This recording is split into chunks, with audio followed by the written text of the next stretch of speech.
Well, yes, Christmas is over, but it's not soon forgotten. The decor is still up, and not just here, but I'm sure at some of your homes. You probably have some Christmas snacks lying around. We have so much sugar in our house.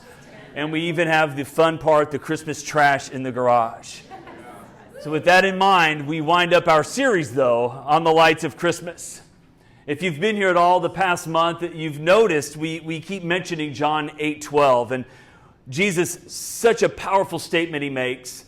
One of the 7 I am statements that Jesus makes in the Gospel of John. And he states, I am the light of the world. This is such a powerful truth for all of us to grab a hold of. For us to remember and really beyond that, to apply to our lives. You see, Jesus was the light whom David wrote about in Psalm 27. The Lord is my light. The Lord is my salvation. The very first words, let there be light, is what God spoke at creation. You go through the Old Testament and you see the vital role that light played in all the temple rites and all the temple rituals and everything pertaining to all of that. Light played a prominent role in all of Israel's feasts and festivals. And when Jesus said, I am the light of the world, it was during the Feast of Tabernacles. He didn't just say it, but he had a purpose for it.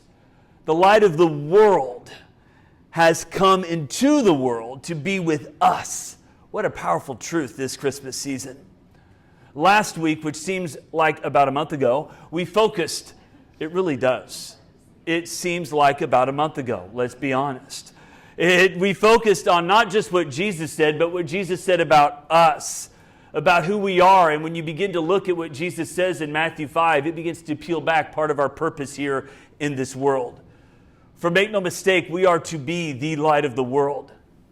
We are to be like a city on a hill, again, that cannot be hidden. We are to let the light of Jesus shine in us and through us. The quote I shared, it's not what we become, it's what we are. And we as followers of Christ can't and shouldn't hide that light, but we should spread the light of Christ to every region that we find ourselves in. So we're going to jump ahead this morning, though, as we wind up this series. We're going to jump ahead in the Christmas story and look at the visit of the wise men, which is called Epiphany. It's the day that commemorates the visit of the Magi, and it's traditionally celebrated on January 6th, but again, we're looking at it today. And when you look at the story of the wise men, you begin to see how we need to not only allow the light of Jesus into our lives, but we need to allow the light of the world, Jesus, to lead and guide us. This is what we see in this story. God will guide you if you allow Him to. For again, light is such a powerful metaphor that just represents God's truth, represents God's presence, and it also represents God's guidance. And it leads us towards righteousness and away from darkness. For when you look at the Bible, you see many times that light was that symbol, where light did lead His people. Moses saw a fire in a bush that led him back to Egypt. Furthermore, one of the most powerful examples is the pillar of fire in the desert. The Israelites were in the desert. They had just left bondage in Egypt, and they're on the way to the promised land. And God guides His people with a pillar of fire by night and a cloud by day. What they needed, God provided. That's the God we serve. Because of God, the Israelites were able to travel in the desert because there was a cloud. When you were in the desert, you didn't travel during the day because the heat was overwhelming. Yet God provided a cloud. They could travel by night because of this pillar of fire. You ever thought about this pillar of fire leading millions of people? This wasn't some weak little pillar. It was a little more than that flashlight we all have on our smartphones. A little more, just a little bit. But there was a pillar of fire so that they could travel by night, and it lit the way for millions of people. God is not weak. God is not small. And we make our little pictures and our little images about God is powerful. God will lead you where you are today and the rest of your life if you allow him to, and the biggest part, if you follow. Such a powerful example of the Israelites leaving Egypt. They had only one guide. That guide was God. They didn't have GPS. They didn't have maps, just God. And I'm telling you, if he was able to lead millions in the desert, don't you think he can lead you today? Yes. Don't you think he can? God guides us. He wants to guide us. And that is what we begin to learn just a little bit from this story in Matthew 2. So let's look at the passage, Matthew 2, beginning in verse 1. Jesus was born in Bethlehem in Judea during the reign of King Herod. What a great guy. About that time, that is a joke. In case you don't notice, wow. About that time, some wise men from eastern lands arrived in Jerusalem asking, "Where is the newborn king of the Jews? We saw his star as it rose, and we have come to worship him."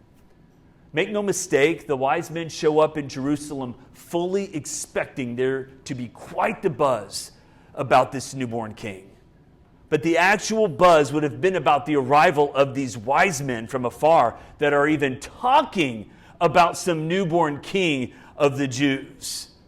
You see, these wise men were led by the light of the star, and it says there was such a buzz that King Herod finds out about it. And in verse 3, King Herod was deeply enthralled.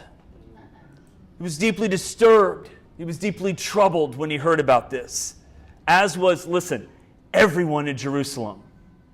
Herod called a meeting of the leading priests and teachers of the law, says, "Where is the Messiah to be born?" For make no mistake, when Herod hears this, he is agitated. He's very troubled and bothered. Herod had been made really the ruler by Rome itself, so he was rather bothered that there would be anyone at all that could or would be after his throne. See, something you notice. Those living in darkness are bothered even when the best news possible is presented to them.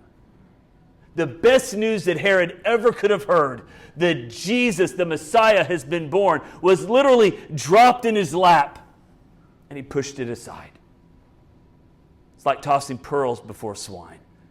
And this information, not only does Herod no good, but really, if you really want to jump into this story, the religious leaders, all they had to do was send somebody just a few miles away. None of them did this. Did them absolutely no good.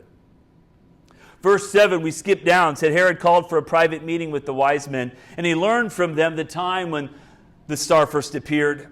Then he told the wise men, "Go to Bethlehem and search carefully for the child. When you find him, come back and tell me so that I can go and worship him too." Yes, that's Herod. That was his heart. After this interview, the wise men went their way, and the star they had seen in the east, guided them to Bethlehem. It went ahead of them and stopped over the place where the child was. When they saw the star, they were filled with enormous joy. They entered the house and saw the child with his mother Mary, and they bowed down and they worshiped Jesus. Then they opened their treasure chests, and they gave Jesus gifts of gold, frankincense, and myrrh. When it was time to leave, they returned to their own country by another route, for God had warned them in a dream not to return to Herod.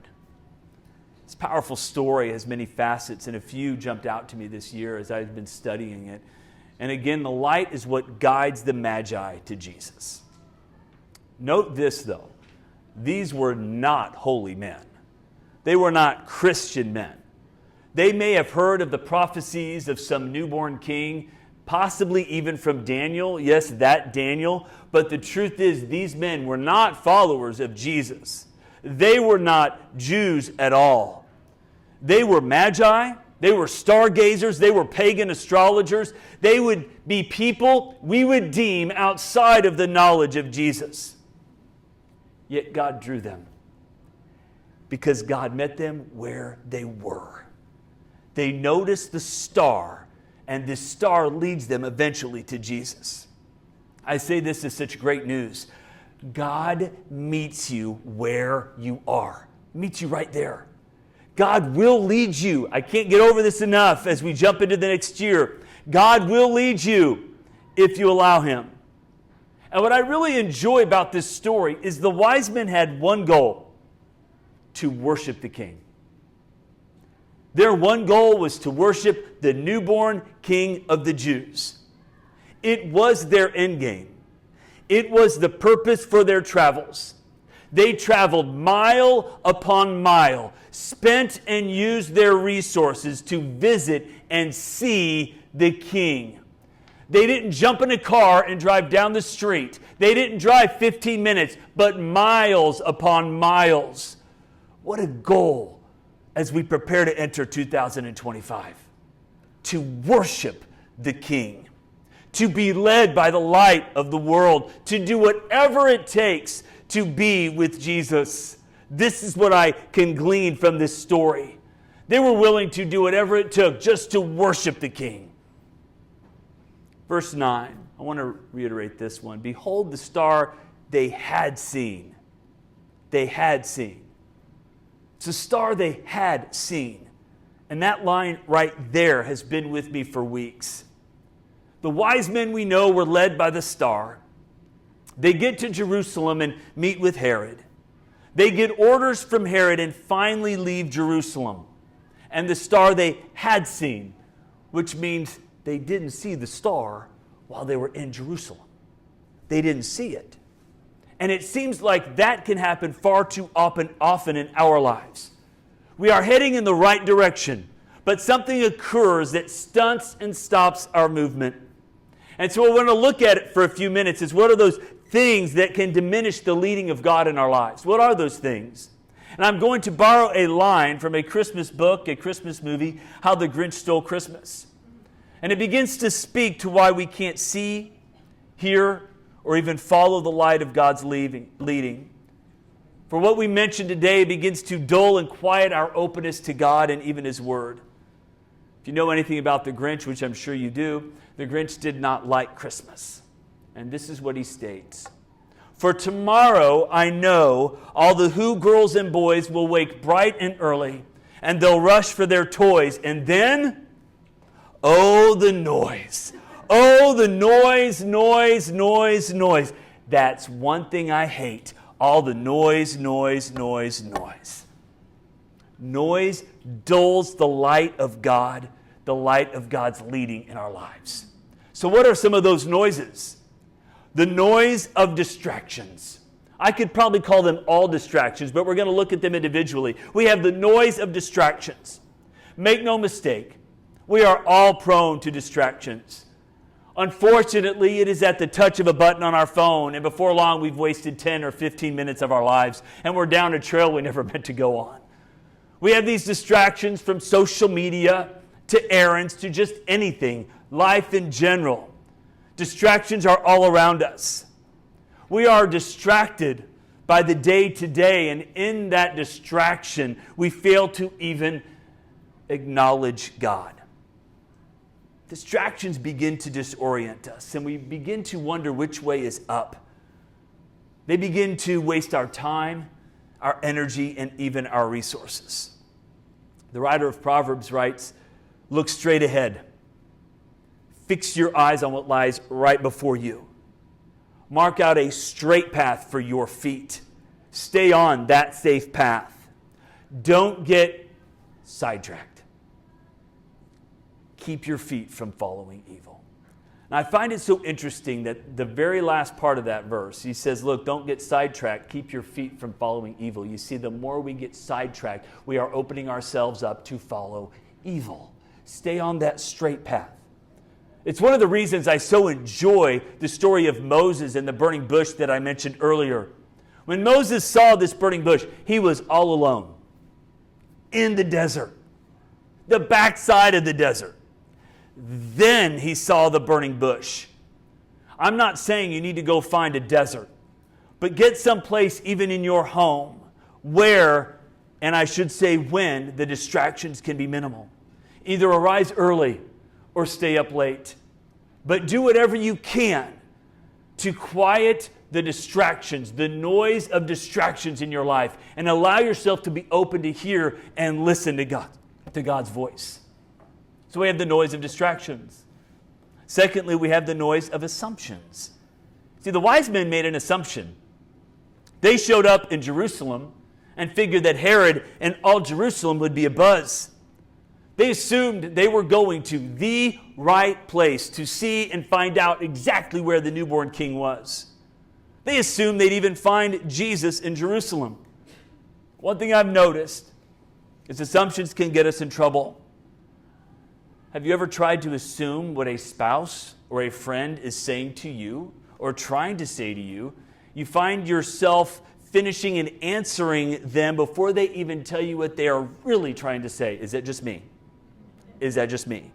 It can cause and will cause disagreements because the assumptions without proof can quickly become our truth, even when it's not, because assumptions are often misguided.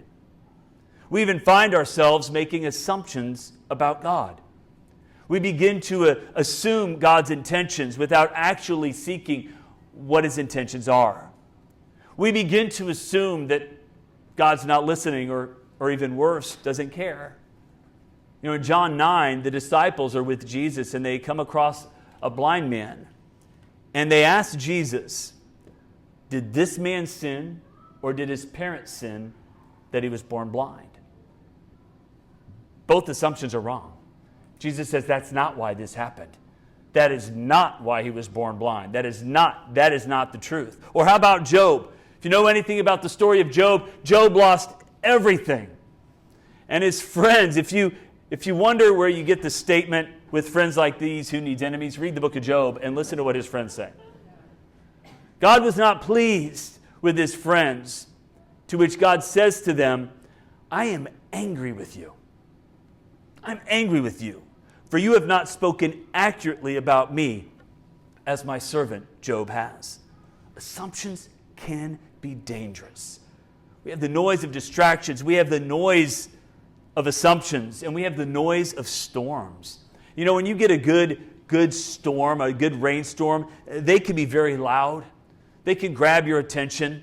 A loud thunderclap literally makes you stop and pay attention, and you wonder if part of your house fell off. I know I have. But those storms grab your attention.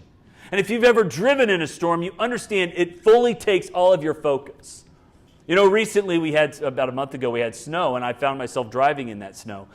Driving in that snow, because I saw other cars in the side of the road stuck, it fully had my attention. This storm did. I had to focus and concentrate completely. Storms begin to add to the noise that can distract us from the light and the leading of God in our lives. And if we aren't careful, when we are experiencing a storm, we can find ourselves like the disciples who, in the midst of the storm, forgot Jesus was with them.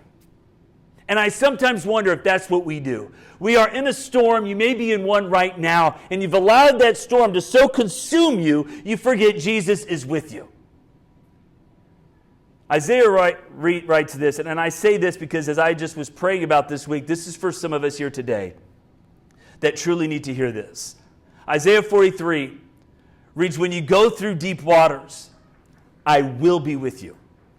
When you go through rivers of difficulty, you will not drown. When you walk through the fire of oppression, you will not be burned up. The flames will not consume you. Why? For I am the Lord your God, the Holy One of Israel. He is your Savior. That is for some of us right here that desperately need to know that passage. I'm not just throwing that out there, but I think some of you here today need to make sure you get Isaiah 43, 2 and 3 in your heart. Put it on your mirror, whatever you're going through. Don't allow the storm to distract you from what God is wanting to do in you and through you. Don't allow them to keep you from God. Then we have the noise, what I call the noise of laziness. The noise of laziness, it's a noise we must combat. It's more than just physical inactivity, but really it's a spiritual lethargy. When we are lazy, we are deciding to set aside our responsibilities all to just indulge our flesh. We just don't want to do what we know we should do. I jump into Proverbs yet again in Proverbs 24. The writer says, look, I walked by the field of a lazy person. the vineyard of one with absolutely no common sense. That's a powerful statement. I saw that it was overgrown with nettles, it was covered with weeds, and its walls were broken down. Walls were how cities were protected. Walls were how you protected your home. You didn't have alarm services, you had walls. That's how you protected where you lived. If your walls were in ruins, you were opening yourself up and you were in danger from attack. And I'll tell you this, the noise of laziness leaves us vulnerable. We don't do what we know we should do, and we wonder why we are in the position we are in. We can always go back to that very simple statement, you always reap what you sow. And we wonder why it happens, yet we realize we have allowed our city walls, our home walls to fall, and we've left ourselves vulnerable to attack. You see, notice this. The Magi had seen the star. I keep hammering that. Notice when they saw and notice the star again. After listening to King Herod, they went on their way, and behold, the star they had seen went before them. These wise men got away from Herod, Jerusalem, and all the noise. And once they got away from the bright lights of Herod's palace, they saw. They were led yet again, or I should say, they were able to see the star yet again, and they found. They found what they had been looking for all along. Perhaps you find yourself like that today. You're distracted by all the noises around you. You find yourself distracted and you are making these wrong assumptions about God. The storms you're facing have thrown you completely off course. You don't know which way to go. You find yourself too lazy to even try and change to seek God. And I'm going to tell you these three little points. We have these ways to be led by the light of the world. And they're just three very simple. Seek. Make no mistake, these wise men were seeking Jesus. They were so earnest in their desire to find the newborn King of the Jews. As we enter 2025, make it a point to seek Jesus first, to seek Him last, to seek Him always. As Jesus stated in Matthew 6, seek the kingdom of God above all else. So you have to seek, and secondly, expect. The wise men expected to see Jesus. Expect to see Him. Expect Jesus to answer your prayers. Expect His word to speak to you each time you open it. These wise men expected to see Him. Expect God to guide you. When you expect, you believe it is likely to happen. God wants to lead and guide you. Expect that He will. Thirdly, worship. These wise men worshiped Jesus, the newborn King they'd been traveling to see. They didn't just worship like this, but they literally prostrated themselves, paying homage to Jesus. They worshiped this little guy, and they paid homage and gave gifts to Jesus. This is what I love about this story. The wise men fully expected to return to Herod and give him the information he wanted. The wise men could have gone back to Herod and told him exactly where Jesus, this newborn king, was. Only after worshiping Jesus did they hear clearly not to return. It was after they met with Jesus, after they worshiped. I'm going to tell you, when you find yourself with this attitude of worship, God's going to begin to speak to you more and more. God's going to reveal truths to you. Maybe you need to allow yourself to worship more than just on a Sunday, but throughout the week. I'm telling you, it opens a door for God to speak because it quiets the noises all around us. After they worshiped, after they gave, God said in a dream, don't go back there. Go by a different route. That's the God we serve.